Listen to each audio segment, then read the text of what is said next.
Good morning 10th class. हम पढ़े थे कृषि के बारे में, जहाँ पर हमने कुछ फसलों के बारे में भी देखा था। तो आज हम बात करते हैं एक और महत्वपूर्ण फसल के साथ, जिसका नाम है गन्ना। ठीक है, आपने देखा ही होगा, बहुत ही कॉमन सी चीज़ है, पर इसके पीछे की क्या क्या विशेषताएं हैं इनको जानना बहुत ही ज़रूरी है।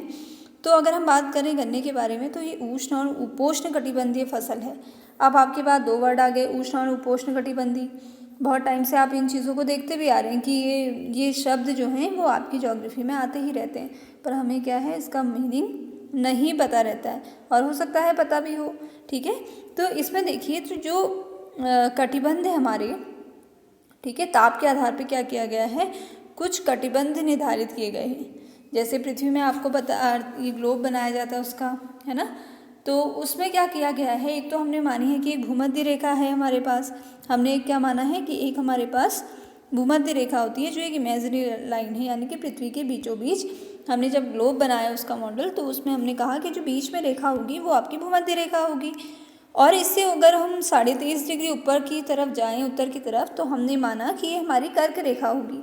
ठीक है, कौन सी रेखा होगी ये वाली, ये होगी हमारी कर्क रेखा। हम 23.5 डिग्री दक्षिण की ओर आएँ तो ये हमारी होगी मकर रेखा। ये चीज़ आप बचपन से पढ़ते आ रहे हैं ज्योग्राफी में, है ना। तो यहीं पर हमने ताप के आधार पर क्या किया है, कुछ जो स्थान है उनको बांटा है। जैसे अगर हमने कह दिया कि यहाँ पर जो सन है उसकी रेज जो है भूमध्य रेखा पे सीधे पड़ती है, तो ये जो 23 डिग्री उत्तर 23 डिग्री दक्षिण में जो बीच का स्थान बचता है, ठीक है, तो ये आपका कहलाता है उष्ण कटिबंधीय, यानी कि यहाँ सूर्य की किरणें सीधी पड़ती हैं, इस वजह से ये जो एरिया है इसको कहा जाता है उष्ण कटिबंधीय एरिया। आगे बात समझ में। फिर अगर हम इससे ऊपर की तरफ जाएं, कर्क रेखा और शीत कटिबंधी के ऊपर की तरफ जाएं, तो ये जितना भाग है ये शीतोष्ण होगा, यानी कि ठंडा होगा। आगे बात समझ में। और इसके नीचे की दक्षिण की तरफ जाएं तो ये भी भाग ठंडा होगा। उष्ण कटिबंधीय और शीतोष्ण कटिबंधीय के बीच में भी जो कुछ जगहें आती हैं उनको हम समशीतोष्ण कहते हैं, या कहीं कहीं पर आप समउष्ण भी सुनते होंगे।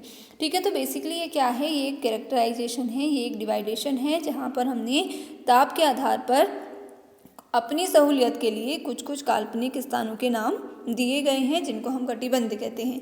ठीक है, तो अभी आपको समझ में आ गया हमने क्या पढ़ा वहाँ पर, हम कहाँ पर थे कि गन्ना एक उष्ण और उष्ण कटिबंधीय फसल है, यानी कि गर्मियों के स्थानों में होने वाली क्या है, फसल है। ठीक है, तो ये चीज़ आपको क्लियर हो गई कि क्यों हम इन वर्ड्स का यूज़ करते हैं। आगे बात समझ। तो इसमें क्या है, इसकी अगर फसल देखें तो इसको पहले तो उष्ण अभी बताया कि क्या है, उपोष्ण या उष्ण कटिबंधीय फसल है। दूसरा हो गया कि इसको 21 डिग्री सेल्सियस से लेकर 27 डिग्री सेल्सियस तक जो तापमान है उसकी आवश्यकता होती है इस फसल को अच्छा होने के लिए। ठीक है, अब देखिए, अब आप कहेंगे कि नहीं, जहाँ पर ये इतना टेम्परेचर नहीं भी होता तब भी यहाँ पर हमें गन्ने जो है वो दिखाई देते हैं। बिल्कुल ऐसा होता है, पर क्या है, किसी भी चीज़ की एक उचित अनुपात होता है ना, होता है ना। और उचित जगह पर अगर सारी सहूलियत जितना उस फसल के हिसाब से उसका मेन तापमान है या फिर वर्षा है, अगर वो सारी चीज़ें मिल जाएं तो वो फसल बहुत अच्छी होती है। ठीक है, होने के लिए तो अगर आप घर पे भी अगर एक मक्के का बीज बोएं तो वो होने लगेगा, वो पौधा जो है वो बढ़ने लगेगा, पर उसकी जो क्वालिटी है या उसका जो जितना भी फसल तैयार होगी वो उतनी ज़्यादा अच्छी नहीं होगी। अगर हमें फसल अच्छी करनी है तो जो एक मितव्ययता है उस फसल को बोने की, वो इस तापमान में है। आगे बात समझ में। अब वर्षा की अगर बात करें तो 75 डिग्री से 75 सेंटीमीटर से 100 सेंटीमीटर तक वार्षिक वर्षा होनी चाहिए। और जब इसकी बुआई होती है तो वहाँ पर तापमान में थोड़ा सा मॉइस्चर भी होना चाहिए।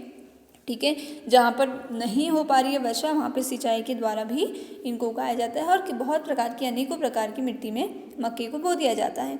एक बात ये भी इस फसल को लेकर आती है कि इस फसल में बहुत ही ज़्यादा किसकी ज़रूरत होती है, श्रम की ज़रूरत होती है, शारीरिक श्रम की ज़रूरत होती है। उसमें बुआई से लेकर इसकी कटाई से लेकर इसकी देखभाल से लेकर यहाँ पर मैन पावर का ज़्यादा काम होता है। ठीक है, शारीरिक श्रम जो है वो इस प्रकार की फसलों में ज़्यादा दिखता है। बात करें तो ब्राज़ील जो है वो दुनिया का सबसे ज़्यादा गन्ना उत्पादन करने वाला देश है, और ब्राज़ील के बाद भारत। ठीक है, गन्ने का हम इस्तेमाल देखें तो चीनी बनाने में, गुड़ है, खांडसारी है। खांडसारी जैसे आप दिवाली के टाइम पे देखते हैं, खिलौने वगैरह जिन्हें हम कहते हैं। ठीक है, शीरा यानी कि मीठी चीज़ बनाने में काम आता है गन्ना हमारा, ये आप बेसिकली जानते हैं। सब इंपॉर्टेंट चीज़ें ये हैं कि किस तापमान में हो रहा है, किस मिट्टी में हो रहा है, और किस कितनी सेंटीमीटर वर्षा में हो रहा है, ये आपके लिए ज़्यादा ज़रूरी है जानने के लिए। और किस राज्य में यह ज़रूरी होता है, उत्तर प्रदेश जो है वह सबसे ज़्यादा गन्ना उत्पादन करता है, फिर महाराष्ट्र है, कर्नाटक है, तमिलनाडु है, आंध्र प्रदेश है, तेलंगाना है, बिहार, पंजाब और हरियाणा जो है ये आपके गन्ने के मुख्य उत्पादक राज्य हो गए, यानी कि यहाँ पर बहुत ज़्यादा मात्रा में जो गन्ना है वो उगाया जाता है। आ गई बात समझ में गन्ने को लेकर। सबसे पहले हमने यही सीखा है इसमें कि क्या है, उष्ण और उपोष्ण कटिबंधीय फसल है। 21 डिग्री सेल्सियस से 27 डिग्री सेल्सियस तक होती है। 75 सेंटीमीटर इसको 100 सेंटीमीटर तक वार्षिक वर्षा चाहिए। जहाँ पर वर्षा नहीं है वहाँ पर हम क्या कर सकते हैं, सिंचाई कर सकते हैं सिंचाई के द्वारा, पर इसमें मैन पावर की बहुत ज़्यादा ज़रूरत रहती है, यानी कि जो शारीरिक हमें ज़रूरत है मैन पावर की उसकी ज़्यादा ज़रूरत है हमें यहाँ पे, इसलिए मजदूर ज़्यादा चाहिए। भारत का दूसरा स्थान रहता है हमेशा गन्ने उत्पादन में, पहला ब्राज़ील का है।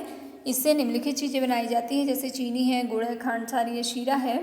इस प्रकार से इसका उद्योग में इसको लिया जाता है। और प्रमुख अगर राज्य की बात करें तो उत्तर प्रदेश है, महाराष्ट्र है, कर्नाटक, तमिलनाडु और ये वाले क्षेत्र हैं। अब आप क्या करेंगे, आप कर सकते हैं कि एक मैप ड्रॉ करेंगे, ठीक है, और जहाँ जहाँ पर इसके क्षेत्र हैं, जो मेन क्षेत्र हैं उसको आप दिखा सकते हैं, ठीक है। जैसे उत्तर प्रदेश की बात आई थी, हरियाणा की बात आई थी, तो आप क्या करेंगे, पहले गन्ने की फसल के बारे में अपने शॉर्ट पॉइंट्स बनाएंगे, फिर भारत के नक्शे में जितने ये राज्य हैं उनको भी आप बताएंगे।